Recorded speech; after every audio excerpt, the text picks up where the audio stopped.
Hi, kindergarteners. You ready for science today? Let's get started. Today, we are going to start talking about this word right here, and it says predictions. And we've talked about this word already this year in science, and I'm almost positive that your kindergarten teachers have talked about this word as well. Making predictions is a skill. It's something that you do in science, in reading, in math. It's when you make guesses, but you don't just say, oh, I'm going to guess this. You make a good guess based on the information that's already up here in your brain. We are going to incorporate making predictions with this new type of science that we've been learning about, pushes and pulls and work words and machines and energy. We are going to start making predictions about investigations that involve forces.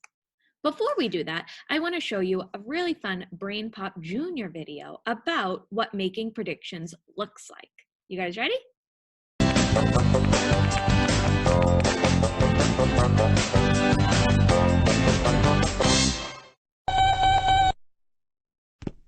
Moby, what are you doing? You're making a prediction for your science project. A crystal ball won't help you, Moby. What is a prediction? A prediction is an explanation about what might happen based on what you already know. A prediction is not a wild guess. This bowl is filled with different numbers, big and small. What number do you think you'll pick?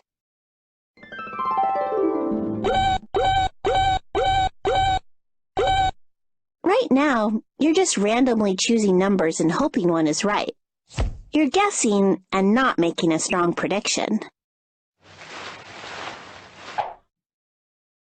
How do you make a strong prediction? To make a strong prediction, think about what you already know and what you've observed. I know that when you drop things, they fall toward the ground. Things don't fall upwards because of gravity. Whoops. A prediction that something will fall upward is not reasonable. It does not make sense. A strong prediction is something that you can back up with observations and with patterns that you've noticed.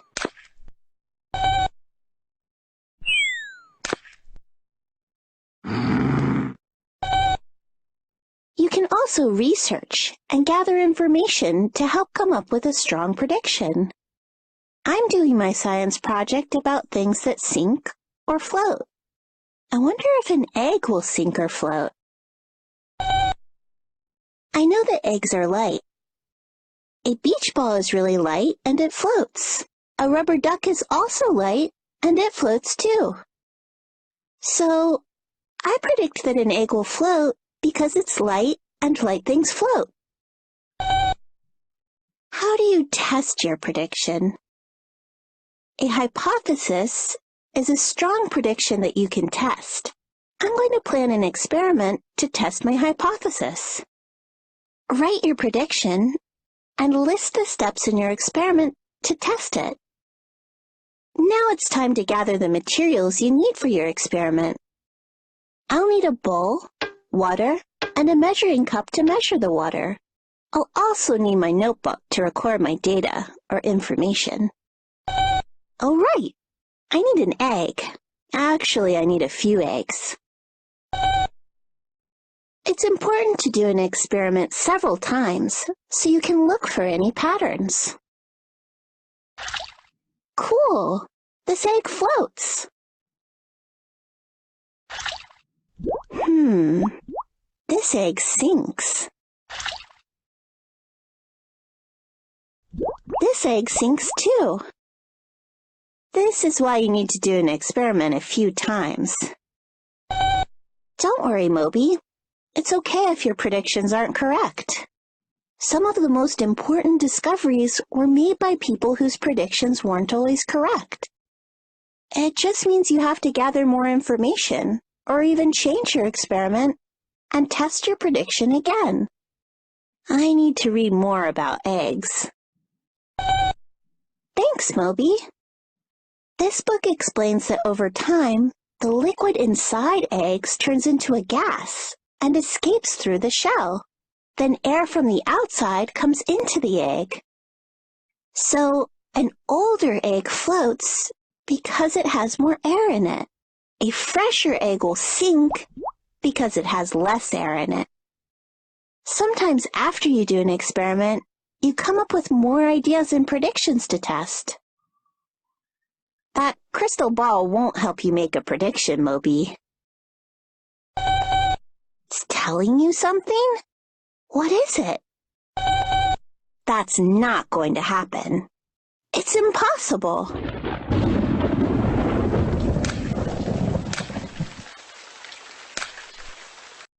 Wow, our friends from Brain Pop Jr. just made some really good points about making predictions.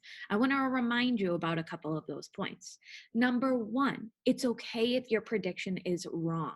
Okay, all you do is you do your best, and if it's wrong, it doesn't mean that you're not a good scientist. It just means that you have to go back and try again. Number two, remember that when you make a prediction, you're not just making a random guess. You actually want to rely on the information up here in your brain to help you make the best possible guess. And number three, predictions are awesome when you test it out afterwards. So that's exactly what we're going to do today. We are going to make a prediction and test it out. And again, if we're wrong, it's okay. We'll learn stuff and we could try again. Let's get started.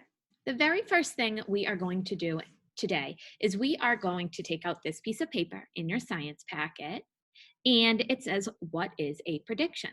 We know now that a prediction is a good guess, a really good guess. So once you have this paper out and a pencil, that's what we are going to write here. We're going to finish this sentence. A prediction is a good guess. And I wrote it right there on the screen for you. So you're going to copy those words.